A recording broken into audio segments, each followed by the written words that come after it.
Le Seigneur soit avec vous. Et avec votre esprit. Évangile de Jésus-Christ selon Saint Jean. Gloire à toi, Seigneur.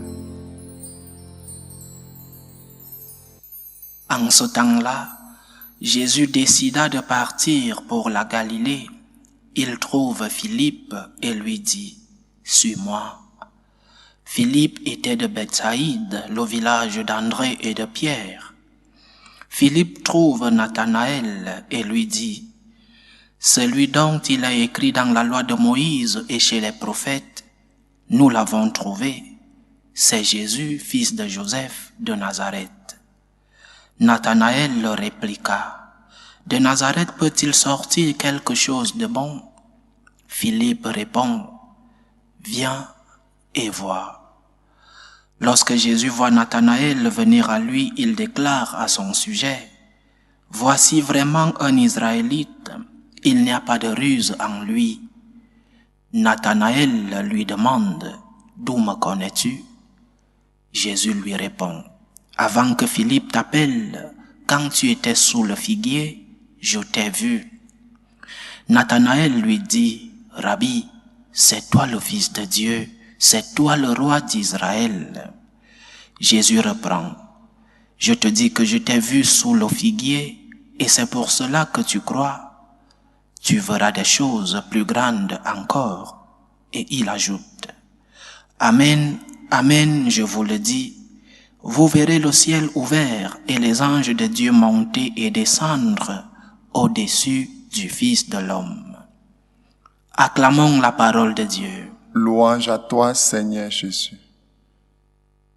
L'Église continue de diriger notre regard sur ces premiers pas publics du Christ avec certains de ses premiers disciples, certains de ceux-là qui ont été les premiers à être appelés, mais aussi les premiers à faire le pas, à suivre le Christ. Hier, nous parlions déjà de André et Pierre. Aujourd'hui, l'Évangile nous parle de Philippe et Nathanaël. Philippe n'a pas besoin de beaucoup d'arguments pour convaincre Nathanaël. Il n'a pas besoin des arguments théologiques, des arguments rationnels. Il n'a pas besoin de convaincre son frère Nathanaël avec beaucoup de paroles.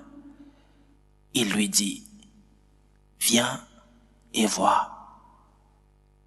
Viens et vois. Parce que j'ai vu, parce que j'ai expérimenté. Viens et vois. » Je crois que parfois, nous cherchons beaucoup de mots, beaucoup d'arguments pour convaincre ceux-là qui sont éloignés du Christ ou alors ceux-là qui ne connaissent pas le Christ. Et nous cherchons des arguments alors que l'argument le plus attractif, l'argument qui peut faire que les autres viennent au Christ est simple. Ton témoignage de vie. Viens et vois. Parce que j'ai vu, viens aussi voir. Parce que j'ai expérimenté, viens aussi expérimenter. Philippe n'a pas besoin de beaucoup de mots, comme vous pouvez le constater dans l'évangile d'aujourd'hui. Viens et vois. Même si Nathanaël lui pose des questions sur les préjugés sur Nazareth et rien de bien ne peut sortir de Nazareth, Philippe n'a pas besoin d'arguments. Viens et vois. Qu'est-ce que j'ai vu?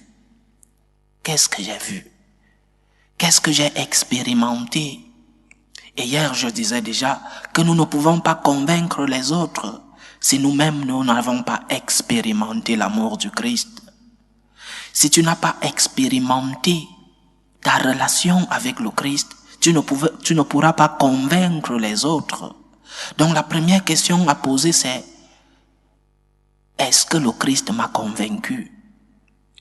Est-ce que ma relation avec Dieu est convaincante en moi-même? Est-ce que je suis fier de ma relation avec Dieu?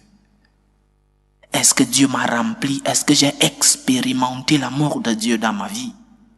C'est en cela après la réponse à toi-même, que tu pourras dire aux autres, viens et vois ce que j'ai vu, viens et expérimente ce que moi aussi j'ai expérimenté. C'est le grand argument de Philippe et qui devrait nous aider nous aussi, ton témoignage de vie. Pose-toi la question, est-ce que la foi que je professe en parole est cohérente avec ma vie pratique? Parce qu'il est facile de dire, je crois en Dieu. Ou alors, comme Saint Jean nous disait dans la première lecture que nous avons lue, aimer en parole, je t'aime Seigneur. Mais les actes d'amour, et le plus grand acte d'amour, c'est que le Seigneur s'est donné aux autres. Alors, est-ce que dans ta relation avec Dieu, tu te donnes aux autres? C'est là le principal argument, l'argument de l'amour. Les premiers chrétiens n'avaient pas besoin, ils n'avaient même pas de matériel. Et en plus, eux-mêmes n'étaient même pas encore très aguerris, le Christ. Et n'était pas encore mort et avait pas encore beaucoup de théologie, de textes. Et les premiers chrétiens ont eu un seul argument, l'argument de l'amour.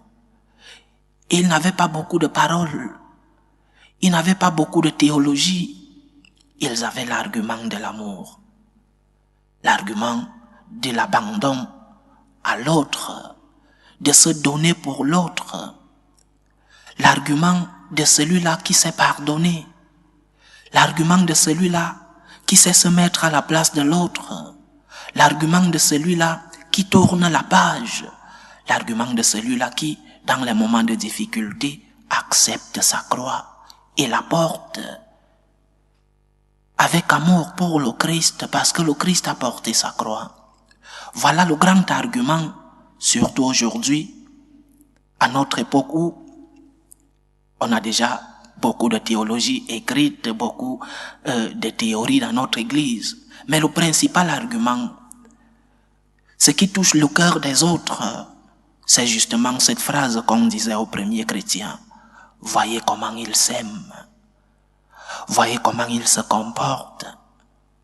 Voyez comment il porte sa croix. Voyez comment il accepte sa maladie. Voyez comment il accepte la mort d'une personne proche. Voyez comment il accepte sa recherche d'emploi.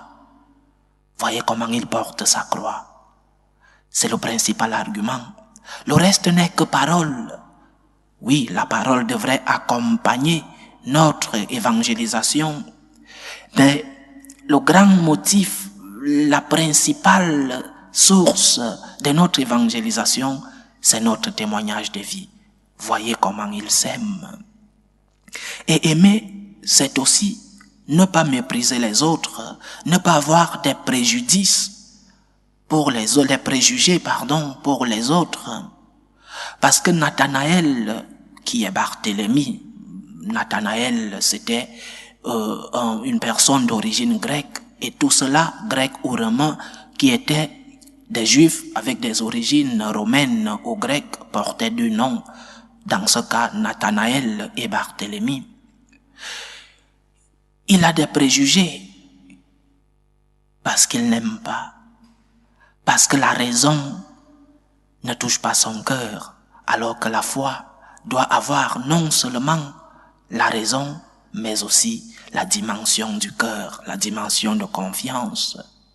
De Nazareth, quelque chose de bon peut-il sortir? Préjugés. N'aie pas de préjugés sur les autres. Tout le monde peut t'amener quelque chose dans la vie. Tout le monde peut t'apporter un plus dans ta vie. N'aie pas de préjugés parce que cette personne est une personne malade ou une personne d'un âge avancé qui ne peut rien t'apporter comme jeune dans le domaine de la technologie, par exemple. N'aie pas de préjugés sur des personnes pour leur, race, conditions sociales, culturelles. Aimer, c'est aussi accepter l'autre comme il est, sachant que l'autre peut t'apporter quelque chose dans ta vie. Oui, de Nazareth, quelque chose de bien peut sortir. Oui, de cette autre personne, quelque chose de bien peut te servir dans ta vie. Donc, chers frères et sœurs, disons aux autres, nous qui avons expérimenté l'amour de Dieu, disons aux autres, viens et vois. Viens et expérimente la joie d'être chrétien. Viens et expérimente l'amour de Dieu comme moi je suis en train d'expérimenter. Viens et vois. Viens et ouvre ton cœur au Seigneur et tu verras. Viens et aime.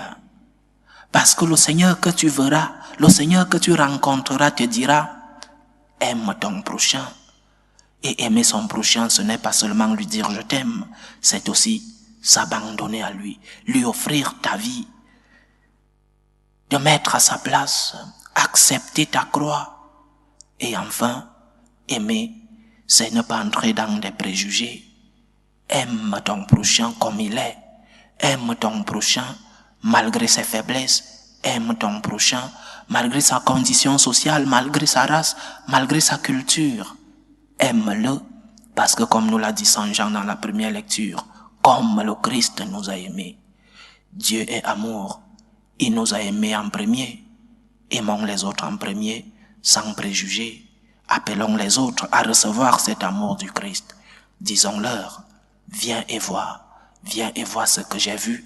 Viens et expérimente l'amour de Dieu comme moi j'ai expérimenté. Loué soit Jésus-Christ. À jamais.